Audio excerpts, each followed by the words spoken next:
This is our last lecture specifically devoted to working with tabular data using Pandas data frames. In this lecture, I'm just going to share two handy tricks that I like to use. These are not big, deep Pandas concepts. These are just things that I really like when I'm working with data that make my life a lot easier and more convenient.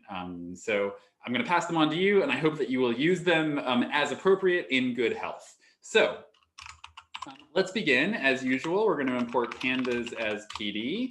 We're going to import numpy as np, and I'm going to show a plotting thing as well. So I'm going to grab our favorite plotting library, import pyplot as plt.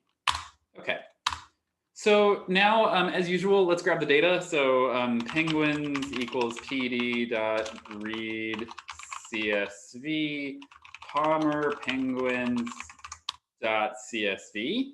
Okay, for columns this time, I'm going to do species, region, island, Kalman length in millimeters, Kalman depth in millimeters, and I'm also going to include the sex of the penguin this time. Okay, so then in order to subset the penguin's data to include only these columns, as usual, we're just going to pass them as an index to the data frame.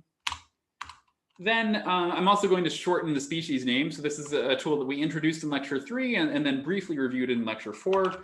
I'm going to change the column penguins.species to penguins species.str.split.str.get of 0. So this shortens the species names into Adelie, Chinstrap, and Gentoo, not bothering with the Latin binomial nomenclature.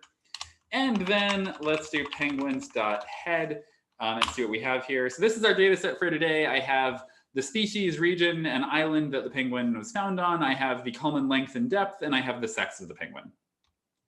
Okay. So first, I want to talk about recoding columns. So if we look at the sex of the penguins, I see male, female, and NaN, fine. In many cases, though, we might want to recode the data in the columns. So maybe I'd like to replace all caps male and female with M and F. And maybe I'd also like to replace NaN with a string saying unknown. Okay, so this can be done using a simple for loop over the column. You'd have to kind of do some fancy indexing to do it, and you'd need a conditional statement. And it can be done using tools that we know already, but it'll get a little messy. Okay, it'll get messy to actually do this. But we can use the map method to efficiently map the old values to new values very easily.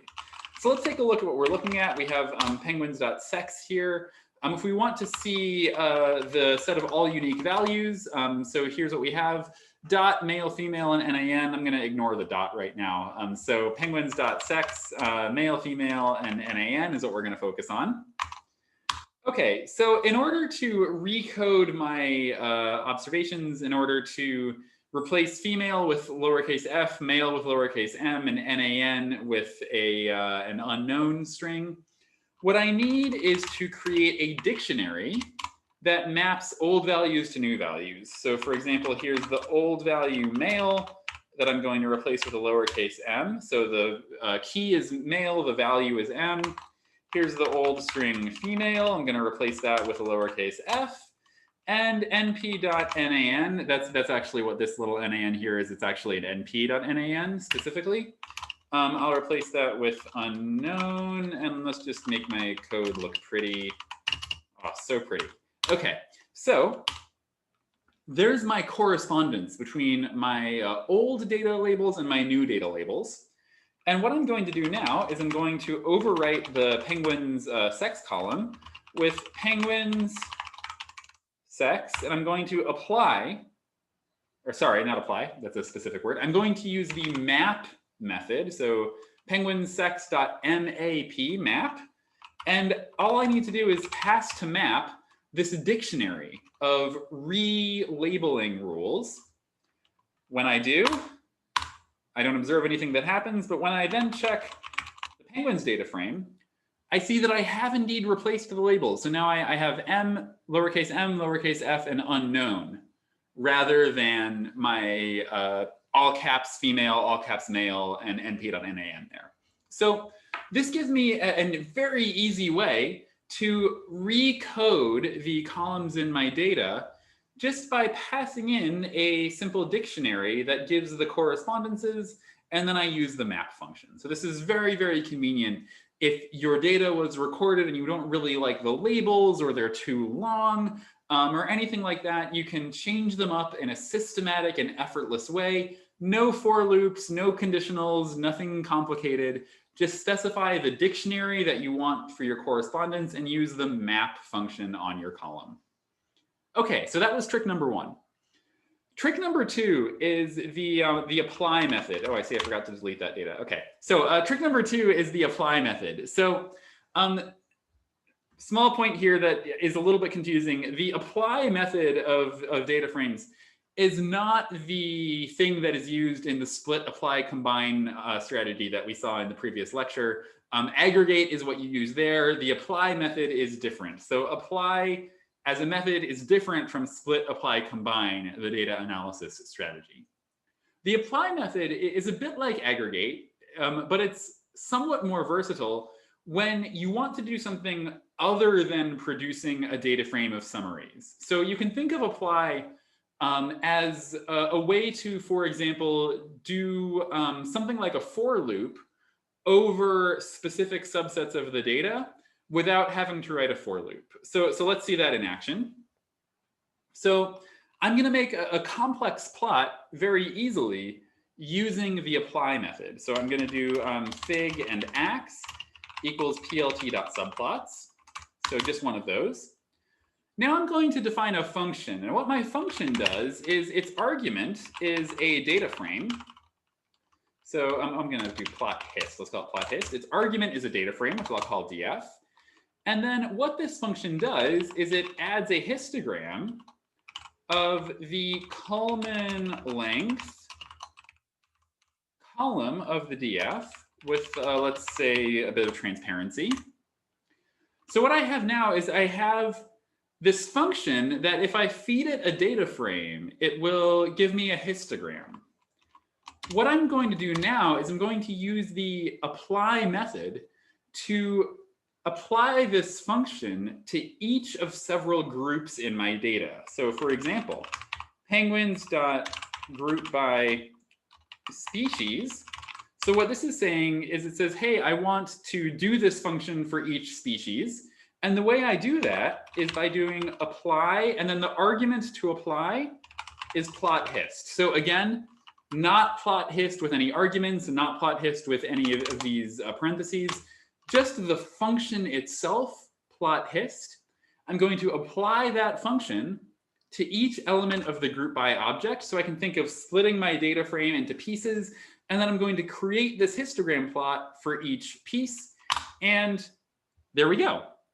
So I have a histogram of the Kalman length for each penguin species without having to write a for loop. Very, very simple Python code can give me complex and powerful results. Another nice point about the apply call is that if you want to pass further arguments to the function you're going to apply, you can pass them directly to the apply call. So this can lead to very flexible and powerful code. Let's see an example. So fig ax equals plt.subplots. So I'm going to do something very similar to what we did last time, but it'll be different in a few ways. So I'm going to define a new function. I'm going to overwrite the previous function. This one is still called plot hist. I'm going to give it some additional arguments, though. So the first argument is a data frame. This is always necessary. The first argument has to be the data frame.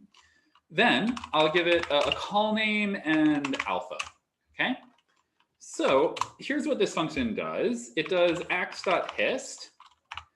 But then it actually lets you choose which call name you would like to use. So it doesn't have to be the Kalman length. It could be the Kalman depth, for example.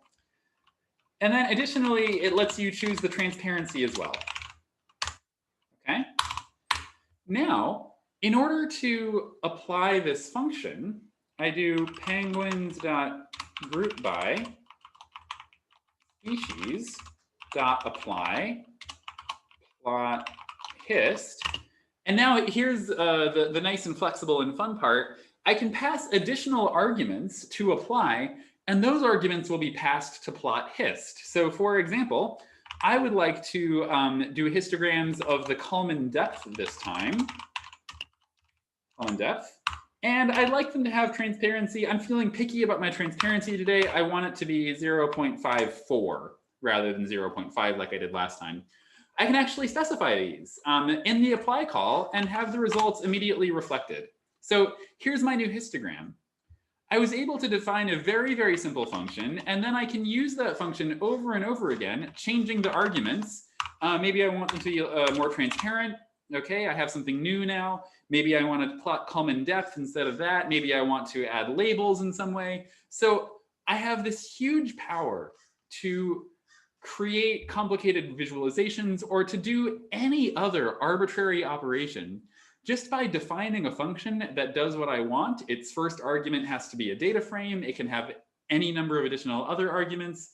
And then using that function in an apply call. So I group by and then I apply that function to produce powerful results broken up however I want to analyze my data.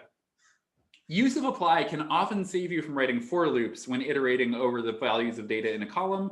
It's an advanced technique. I'm not going to say never use a for loop, but you can usually save yourself some effort if you take the time now to learn how to use apply. And then whenever you would write a for loop over the values of a data frame, ask yourself whether you could do apply instead. Okay, those are two of my favorite tricks for working with Pandas data frames: recoding your data using the map function, and then computing arbitrary functions of your data broken out by group using apply. That's it for our discussion of pandas. We're going to keep coming back to pandas as we start talking about machine learning, because where our data will be represented in data frames, we'll still need our pandas tools. But we are going to move on now to talk about how to analyze our data using machine learning tools. So that's coming next.